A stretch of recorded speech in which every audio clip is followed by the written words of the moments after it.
Good morning, Maui and Chanel. We are having some puppies. Her due date is when? Tomorrow. Tomorrow. So tell me what date her AI was. Do you know? No.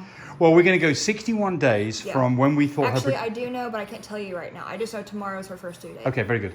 So, I'm running on 0 sleep.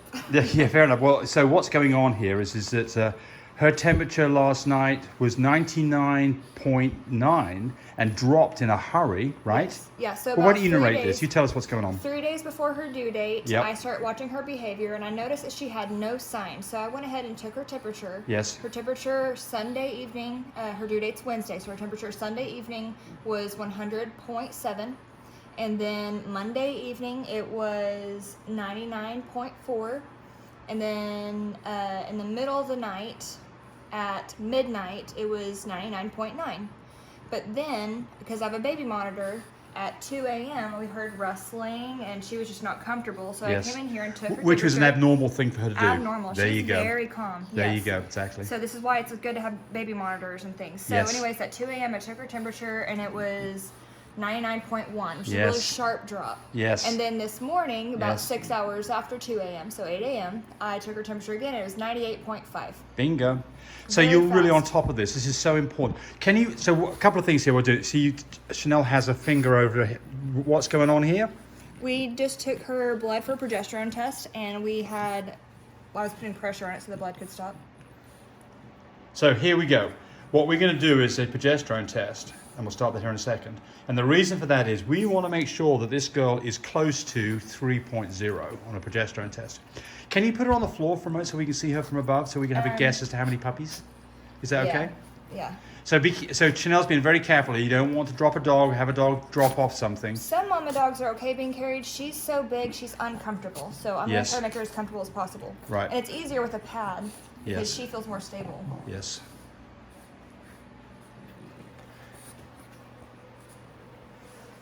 There. Okay. So there is one pregnant dog. So we can have a guess how many puppies. So I think she's got. I'm gonna not help make this easy. She's got more on this side, She does. and I'm trying to make her not curve. She's got Yes. more on this side, More a on little this less on this side.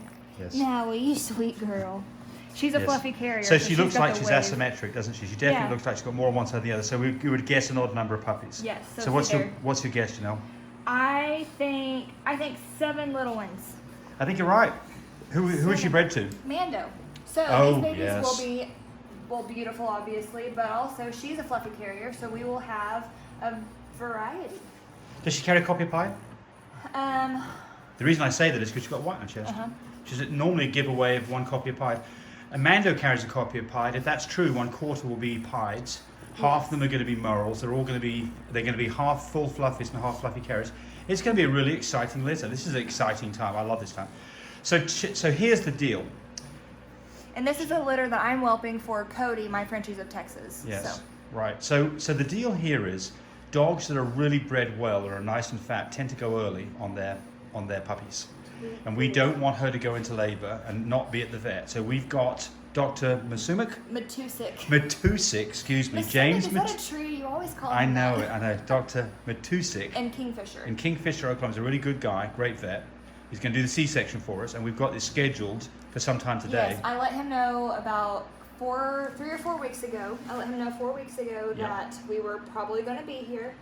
So, and here we are. And then about 2 weeks ago, I said, here's her due date. Are you guys going to be available? And they said, we'll be available all week. So I called this morning and said, because they want to really rely on all the signs. You know, panting, temperature, progesterone, Yes, behavior. he's very cautious, which is a good thing. Very cautious. So I went ahead and called them this morning so they can kind of keep us on their radar. I said, hey, she did a sharp temperature drop. I don't have a progesterone number for you yet, but you will be hearing from me soon. Which is what we're doing now. So I came over here to get a progesterone test done. And by the way, this is what Chanel has, which is a good idea. She's got this baby monitor right here, which means that she can, and she's got the other receiver in the bedroom so that she can absolutely hear, and that's what cued her off to the fact that something was up. Nothing Yes. like being on top of stuff, because you don't want her having puppies in the middle of the night, coming in here to get coffee and breakfast to find out that there's a dead puppy that she had to hell passing. There's no such thing as overkill, right? And this That's right. this time of the Yeah, year. and then, you know, love pets and all that kind of good stuff. She's a Sweet really nice girl. little dog too, isn't she? She's so sweet, and so- she's quiet. So a lot of dogs, she Yes. tried to be sneaky with it. Yes, right, yes, right, So- yes, right. And Yes. some dogs are. Some dogs don't show any signs. Some dogs will show you signs for days beforehand. So I like the fitness level of this dog. She's not super skinny. You No. don't want super skinny dogs going into having big litters because they look really, you know, malnourished at some point. But she's a nice girl. Okay, so now we'll do. Excuse my mess of a house. This is Nah, nobody can last see it. minute. Nobody can Last see it. minute. All right. Just how you wanted it, huh? Yes. Okay. So we're going to be doing a progesterone test. We just drew some blood, and I used a elastic band as my tourniquet. Don't need much blood because we are using the whole blood test, which you can do with the FindCare machine. There's two different versions: plasma and whole blood. I like whole blood because it's easier and I have to spin it down. And I'm coming over to Chanel's and have to bring my centrifuge with me. So there's the whole blood test. Here's the blood that I pulled. Take a look at this machine right here, Chanel. You can see the temperature's been warmed up for about 10 minutes, so the temperature's got to be around 25. You have to press this button to go to whole blood to do that test. Then what's the process? It's really easy. So here we go. So we've got, comes with, actually I think there's 25 tests in that kit. Comes with 25 of these little bottles. Fresh needle, fresh syringe that you throw away every time. Then you need the auto pipette, which is that, and you need a fresh one of these collection tubes. So we'll put that on the end of it. That goes onto this. Then we've got to be able to, so the simple way to do this is to put this back into the tube and then pull it up with the auto pipette. When you do that, you've got to make sure you don't have a hole in the end of this. So I'm just going to, I can suck on it and it makes a vacuum. There's no hole in that, so it's not going to all come piling out the end. So here comes the blood. And that blood was just collected literally, you know, what, 5 minutes ago, do you think? Less, yeah. Less. There's that. Now we've got to use the auto pipette correctly. And the way to do it is, people make mistakes, it's 1/2 push down, not all the way down. So half push down into the blood, let it go. And I've sucked up a blood clot. You can see it's not filling up properly. See that there? See it's got stringy stuff on the end of it? We'll just start again. Halfway down into the blood. And it's not behaving, so we'll just give it a little stir up. It's coagulated a little bit. We'll just do that again. We'll get there in a moment.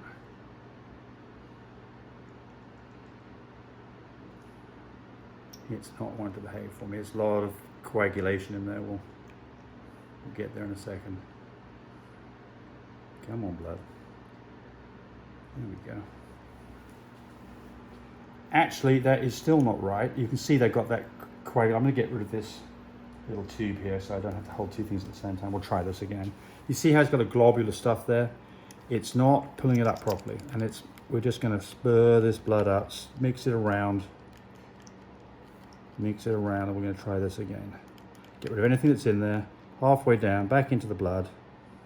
Bingo! There it is. Comes up to that first line. We've got what we want.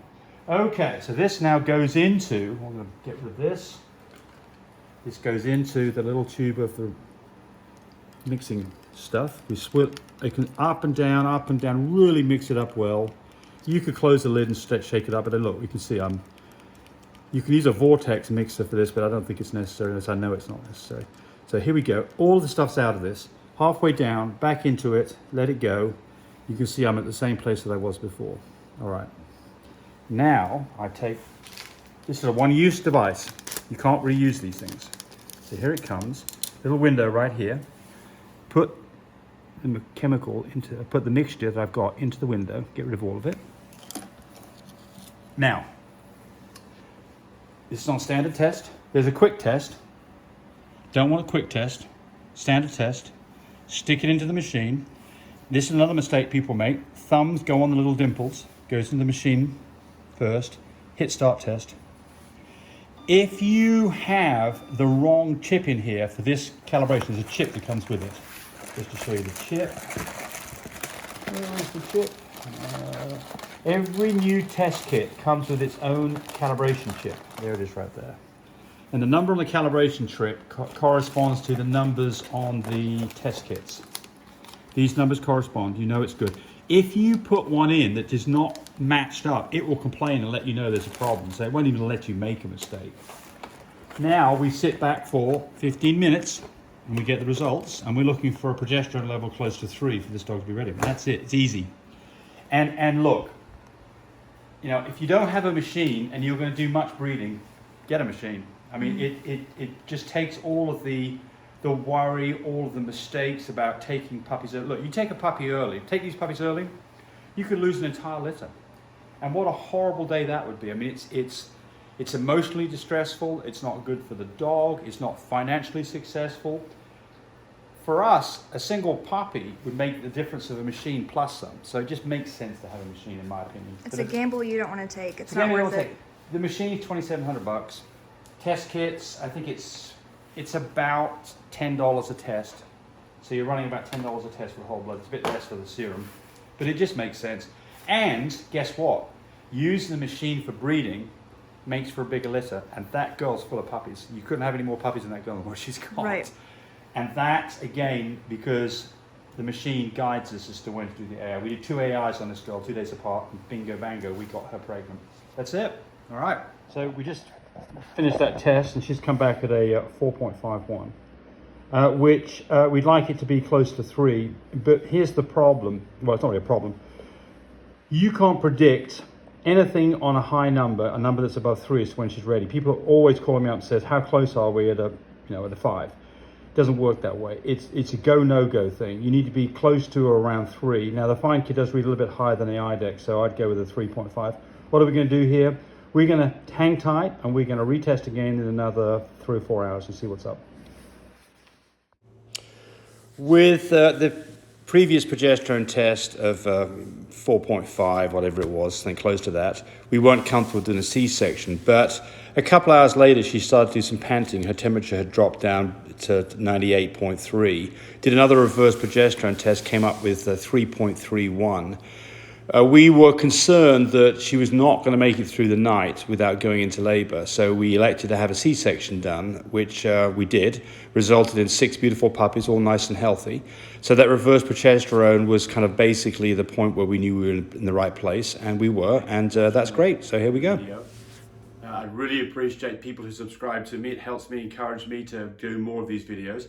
But do remember, disclaimer here, I am not a vet. I'm not a licensed medical professional. I'm purely a person who's been breeding dogs for the last couple of decades. Any information that you got from this video, use at your own risk. There's nothing implied here, and certainly this should not be used as a substitute for advice from your veterinarian or your medical professional. I hope you enjoyed the video. Come back for more of them. Bye.